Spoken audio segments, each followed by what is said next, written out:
अस्सलाम वालेकुम, मेरा नाम मोहम्मद नफ़ीस है। तो मैं आज आपको बताने जा रहा हूँ normal distribution, normal probability distribution के बारे में आज आपको पढ़ाने जा रहा हूँ। तो आपने मुझे कमेंट सेक्शन में बता देना है कि आपको इसकी समझ आई है या नहीं आई। तो अगर आपको दूसरी और डिस्ट्रीब्यूशन जैसे कि बाइनोमियल, हाइपरज्योमेट्रिक इस तरह की चाहिए, इनके लेक्चर्स चाहिए तो मेरी स्टैटिस्टिक्स जीसी यूनिवर्सिटी जो है मेरे चैनल पर प्लेलिस्ट में जाएँ।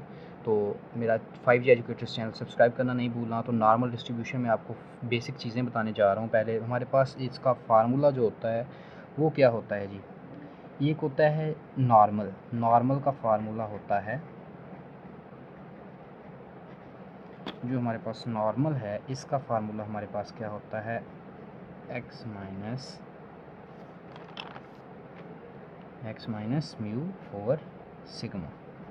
ठीक है, ये तो स्टैंडर्ड नॉर्मल का क्या होता है, इसके अभी यही होता है। स्टैंडर्ड नॉर्मल का फार्मूला भी यही होता है। तो अब हमने इसमें और इसमें डिफरेंस यानी कि यही फार्मूला है। ठीक है, अब हमने इस फार्मूले की मदद से क्वेश्चन करके देखना है और उसको समझने की कोशिश करनी है। तो इसमें जो मीन मीडियन मोड होता है हमारे पास नॉर्मल में, वो सेंटर में लाइक आता है। तो मीन जो होता है मोड भी वही होता है और मीडियन भी वही होता है। जो म्यू है यही मीन है, यही मोड है और यही मीडियन है। ठीक है, ये बराबर ही होते हैं किसमें, हमारे पास नॉर्मल डिस्ट्रीब्यूशन में। अगर आप MCQ आए तो आपने इसका आंसर ज़रूर करना है। तो अब हम इसका क्वेश्चन करके देखते हैं। क्या कहता है क्वेश्चन, आपने फाइंड क्या करना है। हमारे पास चीज़ें कुछ अवेलेबल हैं। कहता है हमारे पास जो है न्यू जो है वो बराबर है 15 के, किसके, 15 के बराबर है। और जो सिग्मा है ये बराबर है 3 के। और आपने फाइंड क्या करना है, आपने फाइंड करना है जब तक x छोटा है 3 से। ठीक है, तो आप छोटा है 10 से, सॉरी। तो आपने ये फाइंड करना है। किस तरह इसको फाइंड करना है, बहुत ही इजी तरीका है, आपने कंप्लीट वीडियो को देख लेना है। तो सबसे पहले हमने फार्मूला लिखना है जी। फार्मूला क्या है हमारे पास, x माइनस सिग्मा। ठीक है, स्टैंडर्ड नॉर्मल क्या होता है वो फाइंड कर लेना है। स्टैंडर्ड नॉर्मल हमारे पास क्या है, वो है जी z 10, यही है, यही फार्मूले में वैल्यू पुट करें।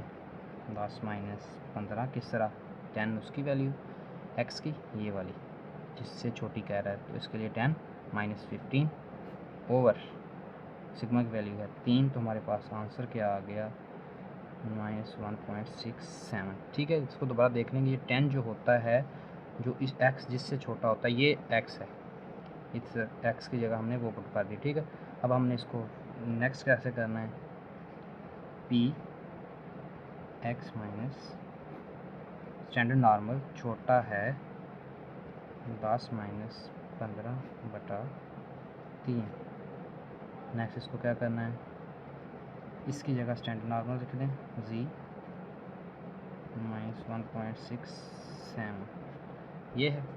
अब हमने इसको चेंज कर देना है किसमें, 5 में, इक्वल टू 5 माइनस 1.67। तो अब आपने क्या करना है कि बुक को लेना है और बुक के एंड पे जाना है, जो कि अगर आपके पास अवेलेबल है, नहीं तो आपने इसका टेबल जो है वो इंटरनेट से अगर आपके पास अवेलेबल हो तो वो भी आपने ढूंढ लेना है। और अब हमने ढूंढना है इसकी वैल्यू। अब देखें कि इसकी वैल्यू किस में होगी, ये देखें, ये देखना है आपने, ये z की वैल्यू देखनी है। z की वैल्यू -6.67 जो है ये बराबर है 5z में। वैल्यू देखें क्या किसके बराबर है, ये मैं आपको बता देता हूँ। ये वैल्यू देखें, z किसके बराबर है, -1.67। हमें वैल्यू किसकी चाहिए, इसकी। z छोटा है इससे, तो इसका हमने नेक्स्ट जो है वो 5 में इसका जो ढूंढ रहे हैं, इसकी जगह हमने क्या करना है, इसकी वैल्यू लिख देनी है, क्या है 0.0475। तो यही था। तो नेक्स्ट हम एक और क्वेश्चन करके देखते हैं जिसमें हम कंप्लीट अंडरस्टैंडिंग हमें हो जाएगी कि किस तरह हमने ये जो है ये फाइंड करना है। कहता है कि अब इसी सवाल में हमने नेक्स्ट पार्ट जो इसका सेकंड पार्ट कर लेते हैं कि प्रोबेबिलिटी फाइंड करें नॉर्मल x 10, ये हमने फाइंड करना है। तो अब इसको क्या करें, सिंपल p, अब फार्मूला इधर लगाएं, क्या है x की वैल्यू 5 है, -15/3, x को रिप्लेस कर दें किससे, स्टैंडर्ड नॉर्मल से। अब इसको इसकी जगह 10 - 15/3 समझ आ रही है ना, जिस तरह पहले सवाल में किया। x इसमें x की वैल्यू 5 है, यहाँ x की वैल्यू 10 है। अब इधर क्या करना है आपने, p -3.33, इसकी जगह z लिख दें, -1.67। अब ये हमारे पास अवेलेबल हो गया। तो हमने इसको कैसे करना है, अब हमारे पास ये एक प्रॉब्लम आ जाएगी। इसको सॉल्व करने के लिए हमने क्या करना है, अब आपने इस p को एक दफ़ा अलहदा लिखना है, इस z को हमने एक दफ़ा अलहदा करके लिखना है कि z किससे बड़ा और किससे छोटा है। देखें कि ये जो वैल्यू है वो z से छोटी है, तो हम लिख सकते हैं कि z बड़ा बराबर है -3.33 के। एक चीज़ हमने ये लिख ली। नेक्स्ट हम ये भी लिख सकते हैं कि z जो है वो छोटा बराबर है -1.67, ठीक है, ये वाली वैल्यू। तो अब हमने इसको फार्मूले में कैसे लिखना है, ये जो वैल्यू है हमने पहले लिख लेनी है। ये छोटी है, ये छोटी है, तो हमने बड़े वाली वैल्यू जो पहले लिख लेनी है, ठीक है। -1.67 जो होता है वो बड़ी होती है -3.33 से। तो इससे हमने क्या करना है कि अब हमने इसको पहले लिख लेना है और दूसरे को उससे माइनस कर देना है, z -1.67 -p -3.33, z जो है इधर लिख लेना है, z जो है वो बड़ा बराबर है, ठीक।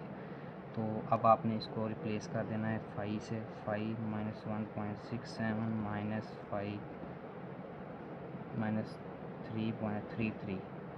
तो आपने टेबल से देख लेनी है इसकी वैल्यू। जब हम इसको सॉल्व करेंगे तो हमारे पास आंसर जो आएगा 0.0471, ये हमारे पास आंसर आ जाएगा, ठीक है।